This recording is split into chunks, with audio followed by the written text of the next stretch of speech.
திருப்பத்தூரில் அரசு பள்ளியில் படித்து தேர்ச்சி பெற்ற 10ஆம் வகுப்பு மற்றும் 12ஆம் வகுப்பு மாணவ மாணவிகளுக்கு பரிசளிப்பு மற்றும் பாராட்டு விழா.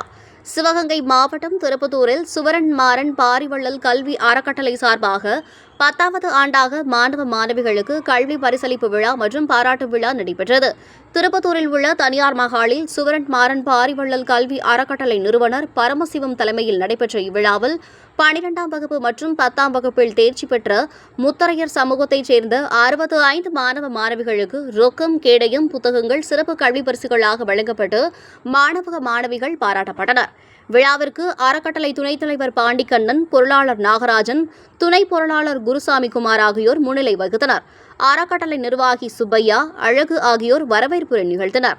மதுரை அருள்மிகு கருமழையான் கல்வி அறக்கட்டளை செயலாளர் தலைவர் பாலசுப்ரமணியம், தேசிய முத்தரையர் ஒருங்கிணைப்பு குழு ஒற்றை சான்றிதழ் உரிமை மீட்புக் குழு நிர்வாகி டெக், மதுரை அருள்மிகு கருமழையான் கல்வி அறக்கட்டளை செயல் தலைவர் பாலசுப்ரமணியம், தேசிய முத்தரையர் ஒருங்கிணைப்பு குழு ஒற்றை சான்றிதழ் உரிமை மீட்புக் குழு நிர்வாகிகள் குபேந்திரன் ரங்கசாமி, கோதட்டபாணி, நல்லாசிரியர் மாரிமுத்து, கண்ணன், அர்ச்சுனன் ஆகியோர் சிறப்பு அழைப்பாளர்களாக கலந்து கொண்டு சிறப்புரையாற்றினர்.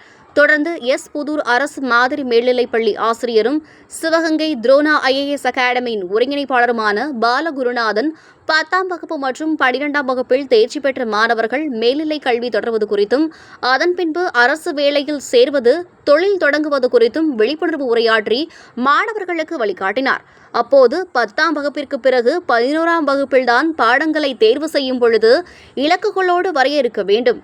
வரையறுக்கப்படாத இலக்குகள் திசை மாறி சென்றுவிடும் என்றார். இந்திய குடியரசு ஆதரவிற்கு முன்பு பிராமணர்கள் தேர்ந்தெடுத்த 3 படிப்புகள் மருத்துவம், சட்டம், ஆடிட்டர். ஏனென்றால் இந்த படிப்புகளுக்கு மட்டும்தான் பணி ஓய்வே கிடையாது என்றார். முன்னாள் முதல்வர் ஸ்டாலின் கொண்டு வந்த நான் முதல்வன் திட்டத்தில் இவ்வளவு படிப்புகள் இருக்கா என பல ஆசிரியர்களுக்கே தெரியாது. நீங்கள் ஆன்லைனில் தேடி பார்த்தாலே தெரிந்துவிடும் என பேசினார். நிகழ்ச்சியில் பேசிய மாணவி ஒருவர், நான் என் அப்பாவிற்காக படிக்க ஆசைப்பட்டேன். என் அப்பா படிக்கவில்லை. நான் 12ஆம் வகுப்பில் 513 மதிப்பெண்கள் எடுத்த பொழுது என் அப்பா ரொம்ப சந்தோஷப்பட்டார். என் அப்பாவிற்காக நான் நன்றாக படிப்பேன் என பேசியதும் அறக்கட்டளை தலைவர் பரமசிவம், இப்பொழுது கல்வியில் அருமை புரிகிறதா? இதற்காகத்தான் நாங்கள் எல்லாம் பாடுபடுகிறோம் என கூறினார். இதில் மாணவர்கள், பெற்றோர்கள் மற்றும் உணவினர்களுடன் இந்நிகழ்ச்சியில் கலந்து கொண்டனர். அறக்கட்டளை துணை செயலாளர் காலைலிங்கம் நன்றியுரையாற்றினார்.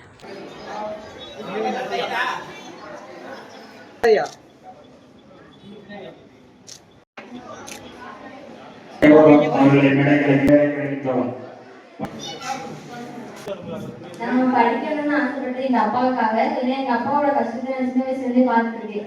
8வது இருந்து எங்க அப்பா கஷ்டப்படுறத பார்த்துருக்கேன். அவருக்காக தான் நான் என்எம்எஸ் பாஸ் பண்ணணும்னு நினைச்சேன். அவருக்காக தான் பாஸ் பண்ணேன். 10th வந்து அவருக்காக தான் மார்க் பண்ணேன். எங்க அப்பா படிக்கல. அப்ப 4 பேர் வந்து உங்க பொண்ணுகளோட மார்க் அப்படின்னு அவர் சொல்லி நான் பெருமைப்படணும், அவங்க பெருமைப்படணும்னு ஆசைப்பட்டேன்.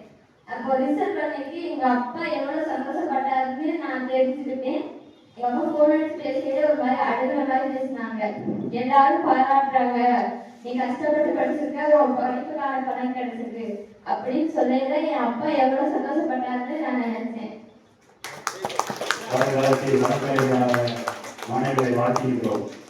கல்வியின் அருமை தெரியுதாதான், கல்வியின் அருமை தெரியுது. நீ படிச்சா உங்க அப்பாவுடைய பேரே வெளியில தெரியுது. இன்னைக்கு நான் மகள் வந்திருக்கு அப்படின்னு சொல்லிட்டு எல்லாரும் சொல்றோம். நான் உட்பட அந்த பெருமையை தான் காப்பாற்றணும். இப்பொழுது 12ஆம் வகுப்புக்கான ஆறுதல் பரிசு வழங்கப்படுகிறது. இதே போன்ற பேர் வாசிப்பாங்க 12ஆம் வகுப்பு மாணவ மாணவிகள்.